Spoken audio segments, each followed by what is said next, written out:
Hey there, the name's Sonic. Sonic the Hedgehog. You know, the fastest thing alive? Yeah, that's me. Life was pretty sweet in Green Hill Zone. Just me, my speed, and endless loops to run through. But then, everything changed. The sky cracked open, and suddenly I wasn't in Kansas anymore, Toto. Next thing I know, I'm zooming through rolling hills that definitely weren't Green Hill Zone.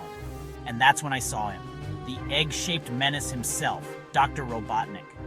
But something was different. He had this glowing ring, and man, the power coming off it was intense. Before I could even process what was happening, these weird shadow riders showed up, and let me tell you, they were not here for a friendly race. That's when I met some new faces, a fox, an echidna, and a hobbit, and an elf. Talk about a motley crew. They called themselves the Fellowship of the Emerald. Catchy, right? We set off on this crazy quest, me leading the charge, of course. First stop, the Shire. Gotta say, those hobbits know how to party.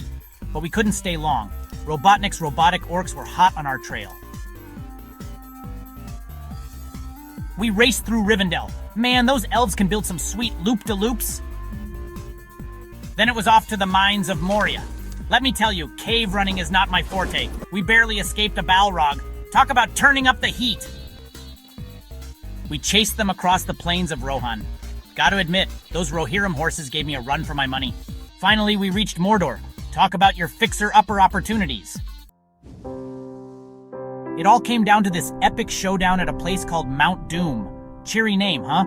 And that's when I realized, to save both our worlds, I'd have to give up the very thing that made me, well, me. My speed rings. The source of my power, my identity. It was the hardest decision I've ever had to make. But you know what? Sometimes being a hero isn't about being the fastest. It's about making the tough choices. So I did it. I threw my rings into the fiery pit along with the One Ring, and just like that, Robotnik's power was gone. Both our worlds were saved. I may not be the fastest thing alive anymore, but I learned something way more valuable. True speed isn't about how fast you can run, but how quickly you can stand up for what's right. And that, my friends, is a power no ring can give you.